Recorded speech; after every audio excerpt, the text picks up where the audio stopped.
We attempted to put a nuclear weapon on the moon and explode it for scientific measurements and other things, which was not acceptable to the extraterrestrials. And what happened? They destroyed the weapon before it got to the moon. The idea of any explosion in space by any Earth government was not acceptable to the extraterrestrials, and that has been demonstrated over and over. Welcome to the world of secrecy. A Michigan State University economist teamed up with multiple researchers, including Catherine Austin Fitts, former Assistant Secretary of Housing and Urban Development. They found trillions of unaccounted for dollars missing from housing and DoD and going towards black budget programs. We are talking about Special Access Programs, SAP. We have unacknowledged and waived SAPs. These programs do not exist publicly, but they do indeed exist. They are better known as deep black programs. A 1997 U.S. Senate report described them as so sensitive that they are exempt from the standard reporting requirements to the Congress. I am mentioning this stuff because whatever is happening regarding the moon, you can bet that it's being funded by trillions of dollars from within these deep black budget programs. We'll get to some of that information later, but first, let's draw our attention to a strange WikiLeaks document titled Report that UR Destroyed Secret U.S. Base on Moon. Unfortunately, the document is not an electronic document. Therefore, its entire contents are not available online. For anybody truly interested in reading the entire thing, a Freedom of Information Act request, FOIA, may be in order. Without speculating here, we can conclude that this is what it says it is: a report regarding possible space wars that are taking place in the classified world. The document title alone not only exposes the reality of these alleged wars, but the possibility of a secret moon base belonging to the United States that apparently was in operation until it was destroyed by UR, Soviet Union. So what other information exists besides this document, showing that something strange is and has been happening on the moon?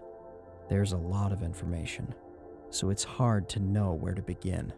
First of all, the idea of bases on the moon has been an open discussion within the government for a long time. Although the information isn't easy to find, it's definitely out there. A document from the government's own publishing office is a great example. It clearly shows one of the goals of the United States government is to build a base on the moon. And this is as far back as 1966. A portion of the document reads, regarding Presidents Kennedy and Johnson in a statement by Honorable George P. Miller, "I also believe that we can and will achieve the goals set by Presidents Kennedy and Johnson, a manned landing on the moon before 1970.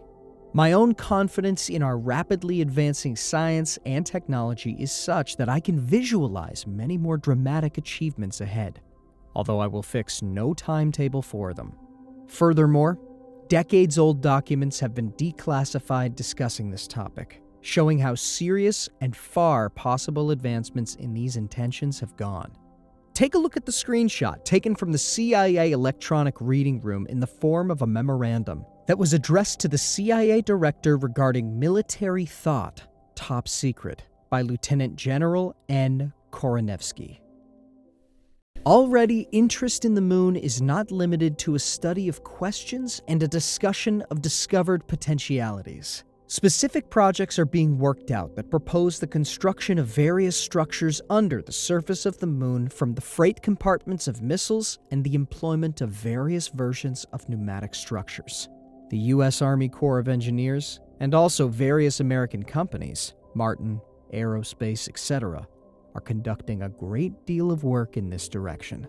This brings to mind another document from WikiLeaks in the form of an email sent to politician John Podesta from Dr. Edgar Mitchell, Apollo 14 astronaut, and Dr. Carol Rosen. It reads as follows: Dear John, because the war in the space race is heating up, I felt you should be aware of several factors as you and I scheduled our Skype talk. Remember, our non-violent ETI from the contiguous universe is helping us bring zero-point energy to Earth. They will not tolerate any forms of military violence on Earth or in space.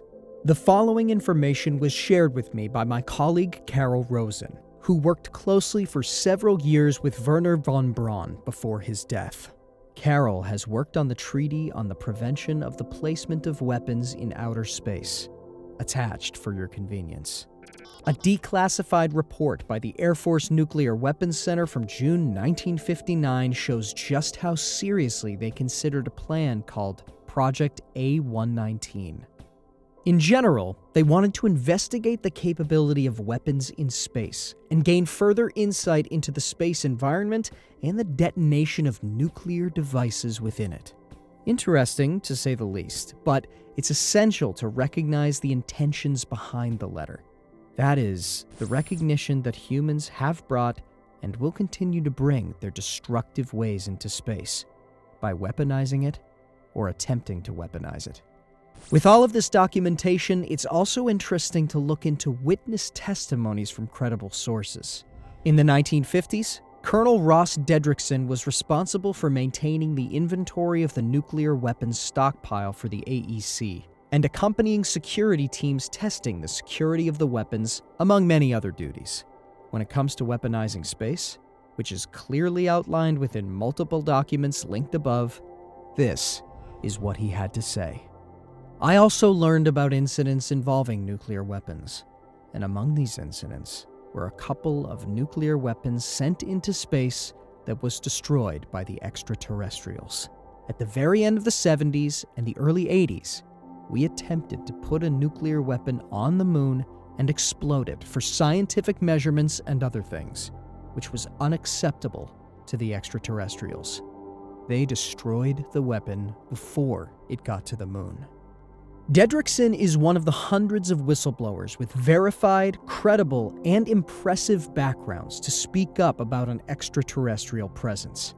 In that same interview, he went on to state that a spacecraft went to the rescue of Apollo 13, and they accompanied Apollo 13 on their voyage around the moon back to Earth. And on 2 occasions, they thought they might have to transfer the crew to their spacecraft, but they saw them safely back to Earth. This may explain why several astronauts have also been quite outspoken about an extraterrestrial presence, like Edgar Mitchell, Brian O'Leary, Story Musgrave, Gordon Cooper, and many others. Another document from 1965 regarding the CIA keeping tabs on Soviet space plans reads as follows. The Soviets have additionally stated their intention to establish a lunar base subsequent to manned lunar landing, but no significant details or meaningful timetables have been revealed. If Soviet manned lunar landing is undertaken as a follow-on to extensive Earth orbital operations and instrumented exploration of the moon, it is likely that they will enjoy some advantages in the establishment of a lunar base. Such an approach would allow for the concurrent development of the technology of lunar transportation and that of maintaining man in space for extended periods. It is possible that a late lunar landing may be followed rapidly by the establishment of a Soviet base on the moon. This was more than 50 years ago. The following is an interesting quote from Carl Sagan.